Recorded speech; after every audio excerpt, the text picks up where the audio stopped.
The Tunnels of Terror DLC brought with it a ton of new changes to Back 4 Blood. And in this video, we're going to focus mainly on the cards and how they've changed, and really how that's affecting the entire meta of the game, specifically in the new difficulty mode, No Hope. And before we get into it, I'd like to thank today's sponsor, which actually happens to be Back 4 Blood and Warner Brothers Games. The Back 4 Blood Tunnels of Terror DLC just came out, and with it brought Hang and Charisse as new cleaners. There's a bunch of different written. We have the Ripper, we have the Urchin, and the Shredder, and all of their variants. There's a new difficulty mode called No Hope, as we just mentioned before. And we have the Tunnels of Terror. There's 7 new maps in the game, which you can go into and get your new legendary loot, which includes 7 different legendary weapons, 13 legendary attachments. Oh, and you have the Skull Totems, which actually something that's kind of cool about that is if you go into the Skull Totems, that's how you unlock a bunch of these things. So if you go ahead and take a look at supply lines here, you can buy stuff here, and some of the cool things include skins. So a bunch of stuff with this update, and I'm really excited to go ahead and get into how things have changed with the meta here. And the way things have changed is mainly via the cards. Not only the cards that we can unlock via the Skull Totem lines, but now also the corruption cards, because those play a really big part in how things work. And then speaking of the cards and how they've changed, we have Talking Points and Talking Points 2 down here. These decks have a bunch of cards in them, and we're going to talk about how these cards have changed or how their value has changed in this most recent update, or just frankly if the card's completely new.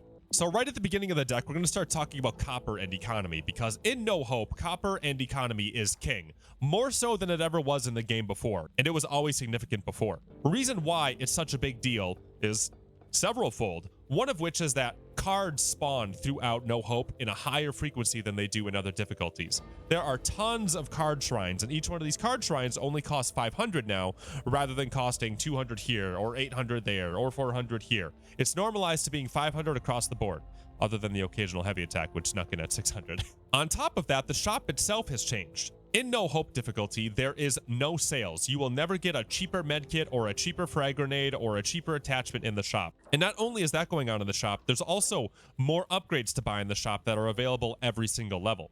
So you have your typical slot and then also item upgrade, but now you also have team health, you have team ammo, and you have team stamina.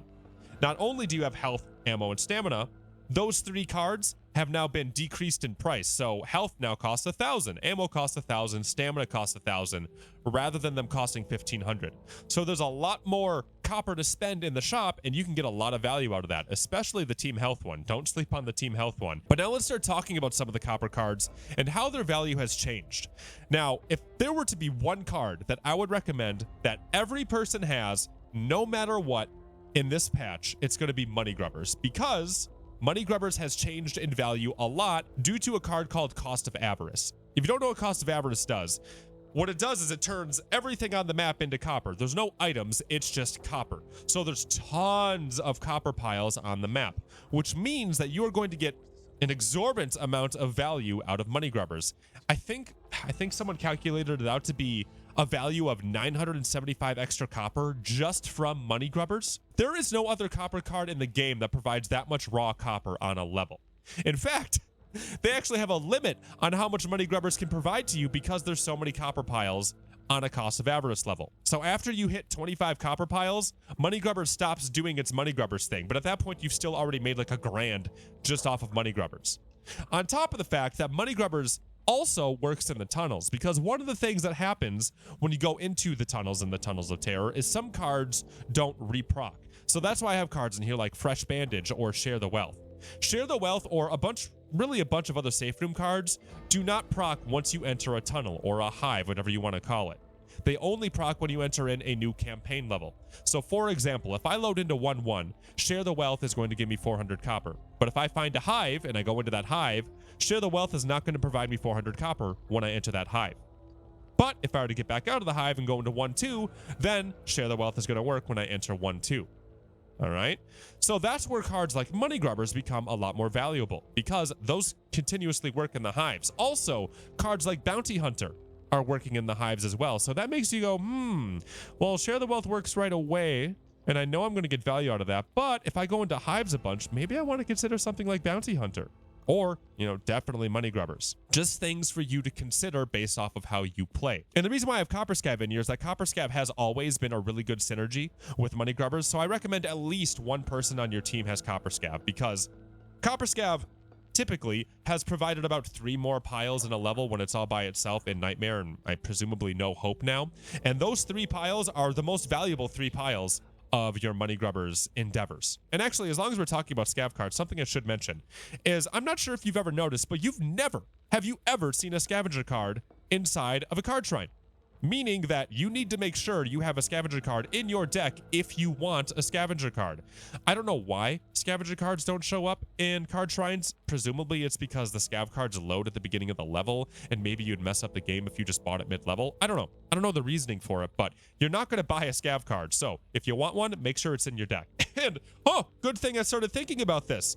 Something to know about No Hope is that items don't spawn in the level by themselves. You'll still get your supply crates and you'll still get your ammo crates, so you can find items that way. But world items, they don't exist. You're not going to find a frag grenade just sitting there, or a toolkit just sitting there, or even a bandage. You need to have a scavenger card in your deck if you want that effect to happen. Do you need it to? Not necessarily, especially with how strong copper is right now in No Hope. You might just be further ahead to go all in on Money Grubbers and let Cost of Avarice do the heavy lifting for you. But just to know, if you want to see items in the level, you need to pick a scav card or one of the other cards that makes an item spawn, like Pumped Up or the new Bomb Squad. But now on the topic of economy, that's not the only thing that's changed in economy land here. So a really nice combo right now that I love using, I was using this on my Hang build, but frankly it works better on Hoffman anyway, is the combination of Pinata and Magician's Apprentice. So if you don't know what Pinata does, killing a Ridden with an accessory has a 15% chance to drop another accessory, and that could be any accessory. Also, Magician's Apprentice here, you have an additional 10% chance to not consume accessories when used. Now, when you go ahead and you take a look at Hang here, Hang's thing is that he makes it so that you have an extra 5% team reuse chance. So that synergizes well with Magician's Apprentice. But if we were to go ahead and take a look at really the practical use of what we just mentioned here with Pinata, it should be pretty obvious straight away that a really nice way to take advantage of Pinata is things like pipe bombs or things like Molotovs, or again, really anything that kills anything. Heck, even if you have a ton of razor wire set up on a level like the Diner or T5, you're going to see a bunch of things show up in front of you due to Pinata. 15% is kind of really high, especially when you consider that you can get reuses on your items via Magician's Apprentice, or if Hang helps you out, that's an extra 15%. By the way, new razor wire thing, white razor wire has a 5% reuse chance now. So if you have Hang on your team and a Magician's Apprentice, your white razor wire has a 20% reuse chance. On top of the fact, oh god, I forgot to mention that things like Pure Chaos exist, which is the new corruption card that spawns a ton of Molotovs on the level and a ton of grenades on the level at the cost of reduced healing efficiency. But tons of Molotovs, which means you have tons of things to burn, which means you have tons of things to spawn more things, and those more things can kill more things, and then those things can kill even more things, then you can just keep making more and more things on top of the fact that Hoffman makes things with his own thing. So a combination of Pinata and Magician's Apprentice is really strong right now. I can't imagine they're going to keep it this way. There's no way they're not going to scale it back because it's out of its mind right now, especially when you consider things like Fit as a Fiddle. So Fit as a Fiddle brings in Team Bolstered Health. If you don't know what Bolstered Health is, it's basically just more capacity for health, except it's only temporary health. So Fit as a Fiddle brings this in, but then so does Charisse. If you haven't seen Charisse, it's hard to imagine not playing with Charisse now. But Charisse brings in Bolstered Health for herself, and she also brings in Team Armor, which is ridiculously strong. But focus on armor maybe at a different time. But Bolstered Health benefits a lot due to what we were just talking about with Pinata and Magician's Apprentice, because if you can burn a lot of things with Molotovs and you can keep making more things and spawning more things, well, Pyro comes on in and gives you a ton of temporary health anytime you burn something, on top of increasing your fire damage. Oh, and let's not forget about things like Highwayman, which allow you to spawn even more Molotovs. You could argue that a Molotov meta is as strong as it's ever been right now. It is extremely powerful. You're basically invincible. And don't forget that temporary health provides with it a huge trauma shield. Oh, speaking of that, that's why I have this list of cards here to talk about things. Let's talk about group therapy and how that can go ahead and affect temporary health. So one of the other things I was introduced into the game is called Overheal, and that's introduced with Well Rested. And what that does is it provides Team Overheal. And if you don't know what Team Overheal is, it is different than Bolstered Health. So imagine it this way. Imagine you have 10 health missing, but you have a med kit that heals for 200. Well, if you were to be healed in the past with that med kit, you'd heal for 10 health because that's all you had missing. And the rest of that 190 HP that thing could have healed would have been wasted. So what Overheal does is it takes that additional 190 and it converts it to temporary health based off of how much Overheal you have.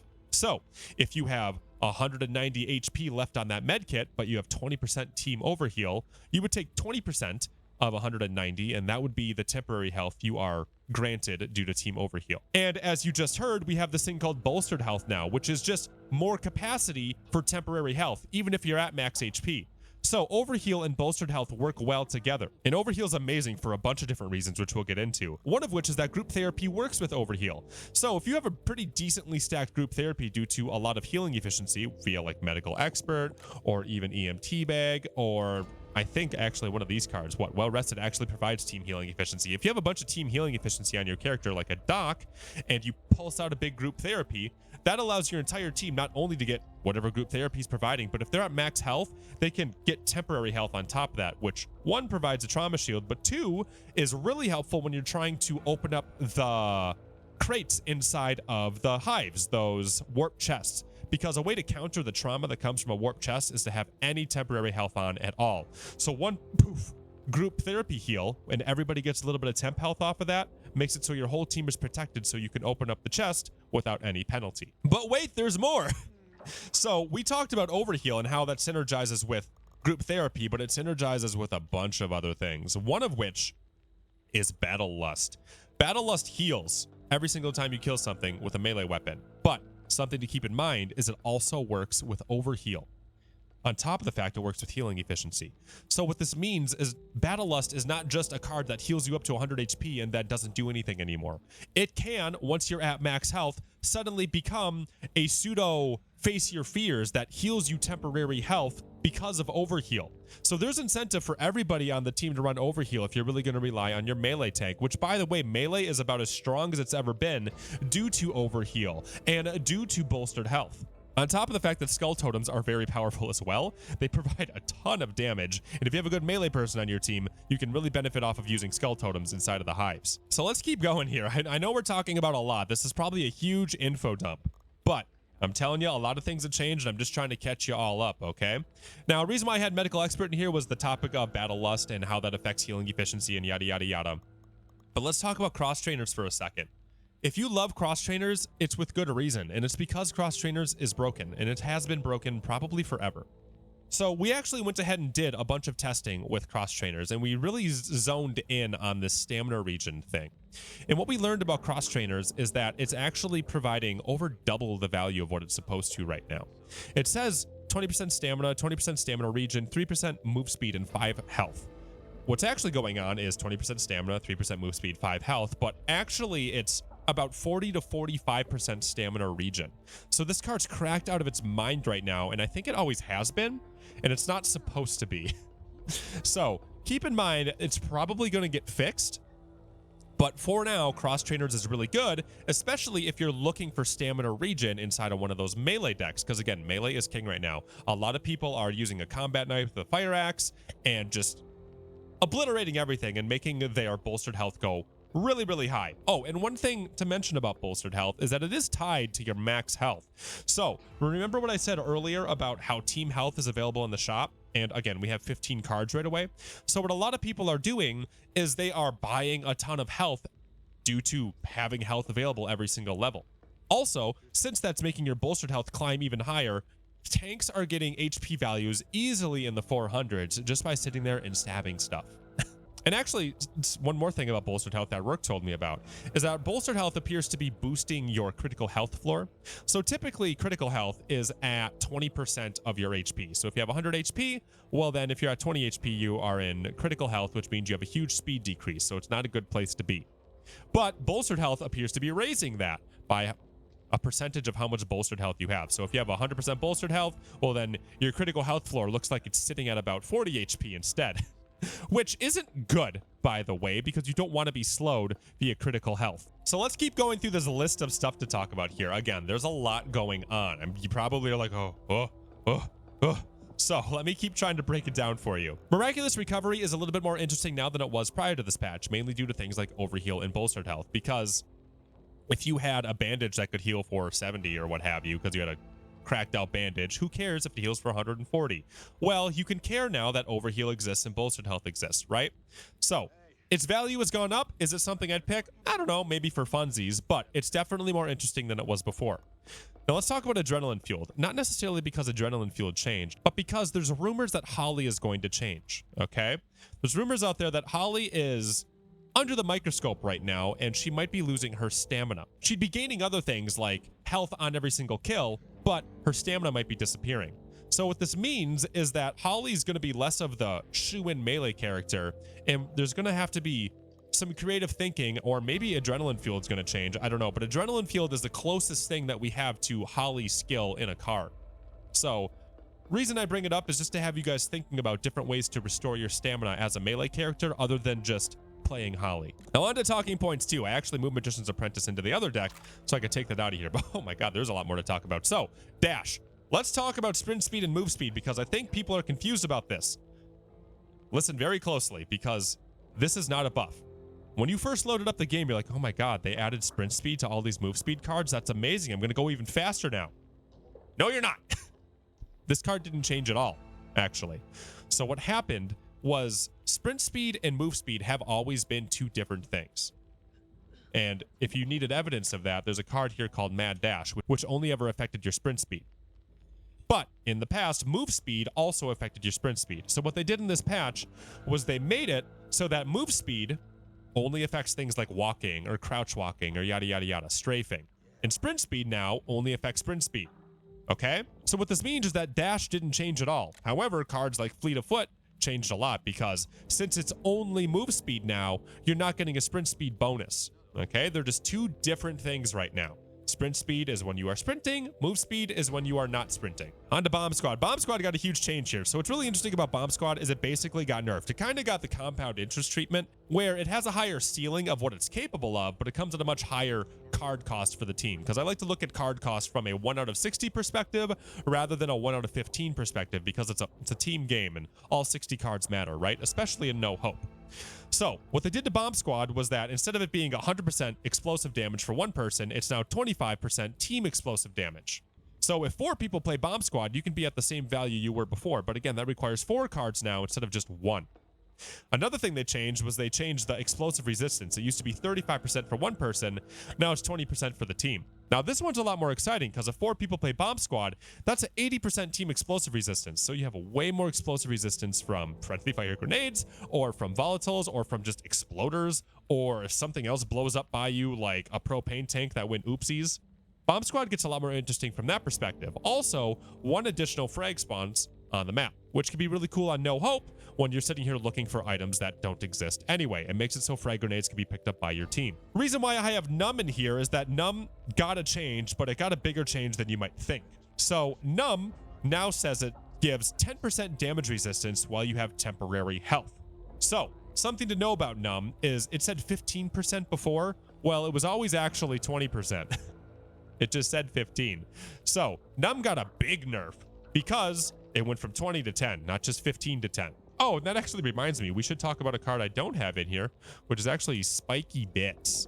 So Spikey here got a big change as well. So its damage resistance went from 10 to 20, but it's while you're holding a melee weapon. And that is very important. And actually, I'll go ahead and show you what that means inside of a level a little bit later. But let's get through the rest of our cards here. Antibiotic Ointment got changed because it works now. Before, that 10 temporary health wasn't always working before. It would work after the first time you did it, but not the second, third, or fourth. Now let's talk about Inspiring Sacrifice here. Inspiring Sacrifice does work with Overheal. Vanguard does not. Combat Knife is cracked out of its mind right now because it has a really low stamina requirements. And again, we'll talk more about it in the Spikey Bits discussion here.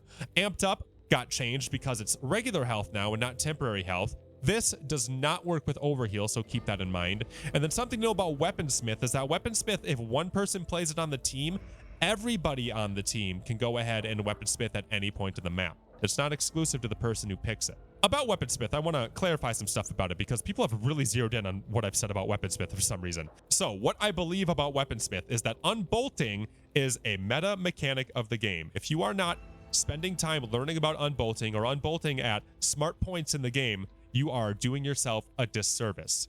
Some people really think that I'm saying specifically the card Weaponsmith is the end all be all. No, I don't think that. I don't think that. I think weaponsmithing or unbolting, sorry, I use the words interchangeably, is a very important mechanic. Now, people have said, well, that's like saying using the shop is meta. No, it's not, because you don't use everything in the shop all the time because it hasn't always made sense. There was a time where buying quick item upgrades did not make sense. It makes sense now. There was a time where buying the team ammo upgrade or buying team health or buying team stam didn't really make sense. But now that team health only costs 1,000, it's something you interest yourself in. So just wanted to clarify that a little bit. Let's go ahead and move on to the Spiky Bits thing, where we talk about the really important nuance here with Spiky Bits and Combat Knife. So there's an extremely important nuance going on right now with Spiky Bits and then also the Combat Knife and how it all relates to your overall melee play.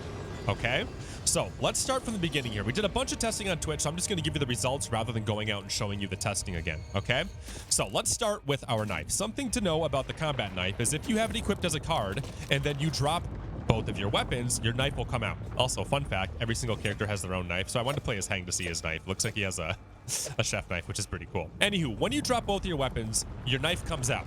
So when you do this, this causes Spiky Bits to be active from a damage resistance perspective, because if you read it really closely, what it says, here, where do I have it here? 20% damage resistance while using a melee weapon, okay? So that means your melee weapon is equipped. That doesn't mean you're swinging a melee weapon. So what's the difference? Why do I care? Reason why you care is if you have your gun equipped and then you're doing this, you are not getting damage resistance, okay? Even though you are swinging your melee weapon, as long as your gun is equipped, you are not getting that 20% of damage resistance, which is a ton of damage resistance. So you want to make sure you're getting that, right? Now, something to know about when you're stabbing things, and this is very similar to when you reload. So when you reload, I can go ahead and start reloading, but then be punching, right? And you'll see my gun just got done reloading. I'll do it again, and then start reloading, and then if I'm stabbing or bashing, it's still going to reload by itself. Now, similar to that, you can change your weapon while you are knifing. So let's say you have your hatchet here as your big, strong melee. Actually, no, I have a fire axe. Perfect. Let's say your fire axe is your big, strong melee weapon. But if you go ahead and you take a look, holy man, that uses up a lot of stam. I don't want to use that stam. So I prefer to go ahead and use my knife if I'm just taking out commons. So something you can do while you are playing is if you started with your gun, but then things got in your face and you start stabbing, what you should do is then press 2, or really whatever your swap weapon is, and that's going to go ahead and switch you back to your melee weapon. See how my axe is out now? So since you can do that while you're stabbing, here, I'll do it again. I'm stabbing and now I can switch to my gun. And now my gun's out. I'm stabbing and I can switch to my melee weapon. Now my melee weapon's out. What you should be doing in order to get a lot more damage resistance is make sure you press 2 or whatever button it is on your controller while you're stabbing to make sure you take advantage of that, okay? Because again, if I'm stabbing but my gun's out, it doesn't matter. You're not getting the damage resistance. We tested this over and over and over again on Twitch. This is a really important nuance that you really got to pay attention to, especially right now, since so many people are playing melee right now with this bolstered health and overheal update. Thank you again to Warner Brothers Games and Back 4 Blood for sponsoring this video. Back 4 Blood is available on PC, Game Pass, the cloud, and console, and the Tunnels of Terror update is included with your annual pass, and you can buy it separately if you'd like to do that instead. The link is going to be in the description down below if you want to go check it out for yourself. Then also, I stream every single night on twitch.tv/SwingPoynt. Love to see you guys over there. If you want to have more discussion about the game, go check that out over there. And if you found this video helpful at all, please consider subscribing down below. But with that, thank you guys so much, and I'll see you in the next video that we do around here.